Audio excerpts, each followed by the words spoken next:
So what differentiates people who earn CLB 5 and people who earn CLB 11 is their degree of specificity. With this exam, it requires you to be specific. Call names, call locations, addresses, be very specific with items, with food products, with the client. You can give them a name and then make it look real, as though you're talking to a real person. This is how you should address the exams as well. So after earning a CLB 11, in this video, I present to you the step-by-step guide, everything I went through or I know, so you too can implement to get the same result or even better. So we're going to talk about my personal experience. What was the exam like for me? Next, after that, we'll talk about my areas of difficulties and then the solutions, so you too can keep an eye for or avoid if you're about to take the exam. Next off, we'll talk about general strategies and what you should know before your test day. And last off, we'll talk about what brought me through to CLB 11. So let's begin. To begin with, we'll talk about my personal experience. Dealing with work and then study for the exam didn't come in handy. It wasn't as simple as it may seem or as I thought, because you need late nights and work. So I needed to look for a better way out. What is the most simple way to go about it? So this is a step-by-step guide. First off, you need to know exam expectations. The CELPIP exam is in 4 sections, like most international exams. You have the listening, you have the reading, you have the writing, and the speaking. Each of these have got different parts that you should know if you want to take the exam. In the listening, we have 6 parts. In the reading, we have 4 parts. In the writing, 2 parts, and then in the speaking, 8 parts. This is the most fun for me, the speaking, because here is where your English is being tested, because you have to speak. And just so you know, your accent is not a problem. It only becomes a problem if it interferes with your listenability. That means the examiner cannot understand what you're saying because of your accent. That is where it becomes a problem. Other than that, it's not. So know the exam format. So how is it like to write an email? Of course, you have the introduction, you have the body paragraphs, and then you have the conclusion. How is it like to write a survey? So this is a controversial topic, writing a survey, because some people think that with a survey, it actually you put introduction and then your points and then your closing. Well, the same as a paragraph, it's not a problem. I believe it was, but it's not a problem. After research, I realized that with this exam, the examiner doesn't really care about how you write the survey. What is important is your number of points. Did it make sense? Is it very specific enough? And can it get you to CLB 9 plus? So what differentiates people who earn CLB 5 and people who earn CLB 11 is their degree of specificity. With this exam, it requires you to be specific. Call names, call locations, addresses, be very specific with items, with food products, with the client. You can give them a name and then make it look real, as though you're talking to a real person. This is how you should address the exams as well. So these are just related clues on how you can go about it. Next off, you need to know I had 3 major areas of difficulties, and we talk about question interpretation when it comes to the writing section, and also the um, speaking section, where you need to interpret the questions before you can answer them. So I faced difficulties understanding this. What is a requirement? What does it want you to do? So this is a major concern. Next up was vocabulary, especially in the reading section 3, part 3 and part 4, where you're reading for information and then overview with lots of paragraphs and then big grammatic words to break down and understand. Before that, I didn't really know how to use inference, even out of this exam. So here you hear words like inference, scheming, scanning. Do not worry about that. We're going to talk about them in a minute. So next up was another major area of concern that I faced was after question interpretation, after the vocabulary, we had the next problem, which was the next problem was memory problem. I thought that I could close my eyes and then picture the audio playing with the participants and the scenes going out and able to answer the questions. It didn't work out for me. This is where short-handed writing is coming. This is where note taking is very important. It keeps you aligned with what is being said, and you can implement the same. So let's move on to the areas of difficulties and how you can maneuver through the system. Number one, and the key important, is time management. This exam tests your speaking, your writing. All of these have got times, limited times for you to express, give a logical expression and coherence building of your points, quality ideas related to your relevant examples on how you can actually earn with your grammatic and vocabulary use to have a better score. So you don't have much time, and when you first start, you are not starting off with time with a timer because you're still learning the ropes about the exam, you're learning the formats and how it works. But once you're getting closer to your test date, you start implementing a timer.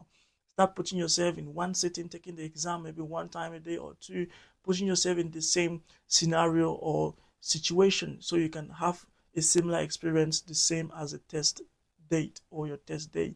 Another thing you need to take into consideration is inference. Inference is your ability to gather conclusion. If you have been asked from what you've heard in the audio in 30 seconds, what can you say about it? How can you paraphrase it?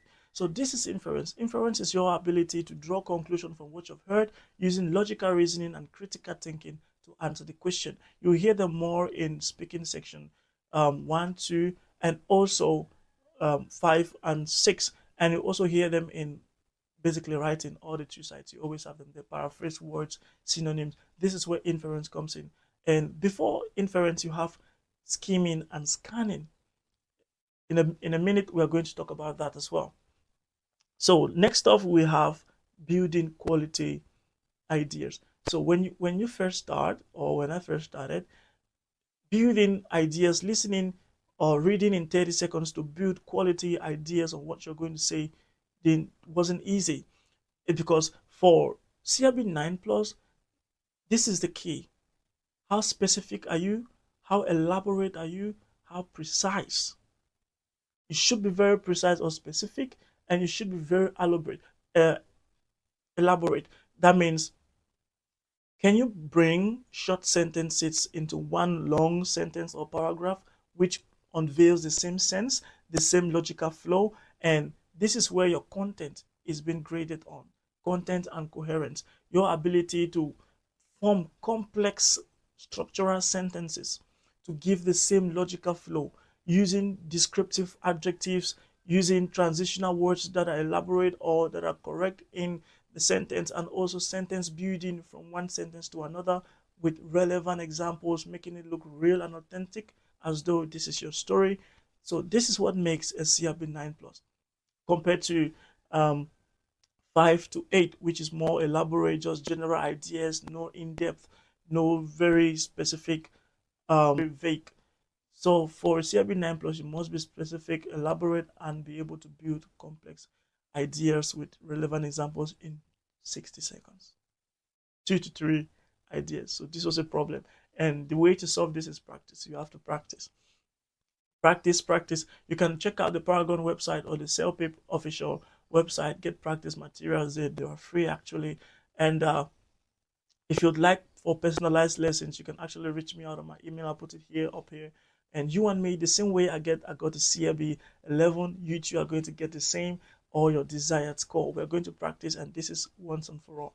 And next stuff you want to know when it comes to the exam is the general strategies, or um, how you can actually go about it on a general scale. And first off, you need to know is note taking. In the listening section, in the writing section, and also in the speaking section, note taking is very relevant. In the listening, it's relevant because while you are listening, you have to take down key points. You cannot trust your memory. You are going to forget sometimes you are listening to the audio and then a flash of another thought just jumps into your mind and then you lost sight of what you were thinking. So taking down relevant notes keep you on track and makes you concentrate better. Okay, put it this way. You are the next person to speak after when you listen to this record. What would you say after that? So you have to pay attention for key details. And also when answering the questions, never let the timer dies down without you choosing at least one answer. Even if you do not know, ensure to choose one because you're not penalized on wrong answers. Who knows, your answer might be correct. And take note using shorthanded writings, symbols in a way you can understand. Do not write maybe anything down thinking that you have just 30 seconds to hear the question and then answer. So take down notes in a way you can understand when looking at it to answer the question. This was my personal problem.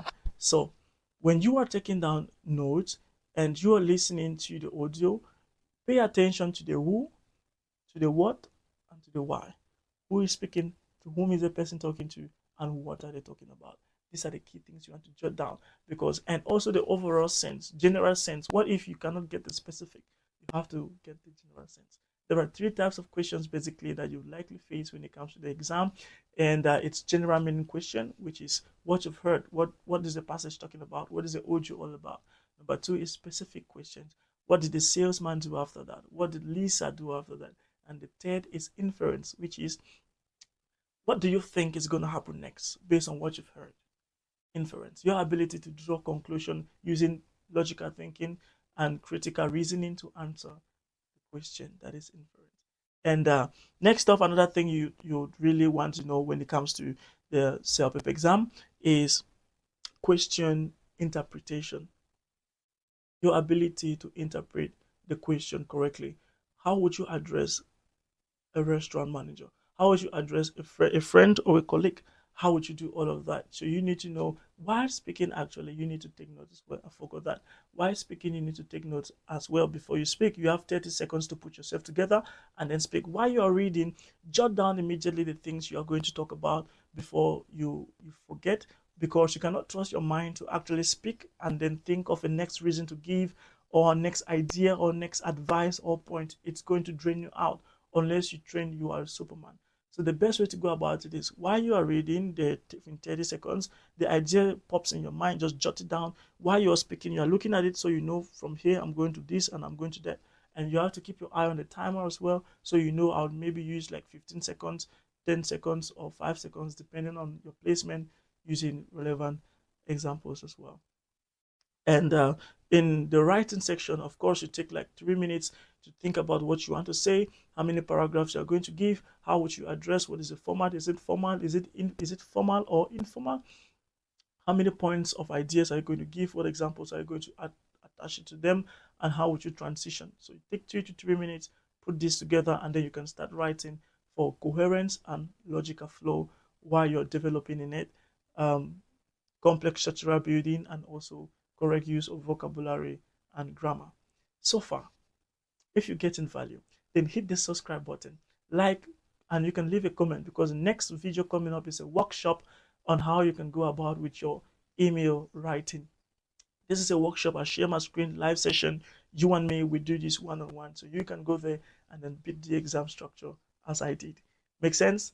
Then comment, like, you can leave a comment, subscribe, and hit the notification button so you don't miss out on what is happening next. So when we speak about the next thing we are going to talk about is what brought me to CLB 11. Actually, dealing with work and then coming to this wasn't easy. And attached in the description below is the motivation that brought me through, descriptive examples of descriptive adjectives that I had to use, and also everything that you should know before test day, during your test day, what you should keep your eye open for is in the description below. If you like it, then I'll leave it there for you to go get it. It's not for everybody. Disclaimer, it's not for everybody. It's for you if this is your first time to take this exam, you really don't want to take it again, your first and only time, then that is for you. It's for you if this is maybe your second or your third time and you would not like to go through the same route again, then I made this for you in mind. It's also for you if you're a student or a worker, you have a busy schedule, you don't have much time to study, you need to start off from someone's experience. This is my experience laid down for you. Build on it, work on it, focus on the key things you need to know, and this exam doesn't give you a lot of hassle any longer, because you already know everything. You are not starting off from scratch, you're starting off from my experience. And my experience to a CLB 11 is the same as what you are going to get as well. So last off, we'll talk about before test day, what you should know. What you should expect.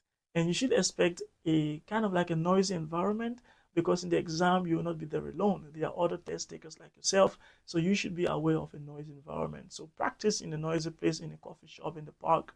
You can go there and practice, or if it's much of a problem for you during the exam time, you can actually ask the examiners for earbuds. They give you earbuds, put them under your microphone. It reduces environmental noise.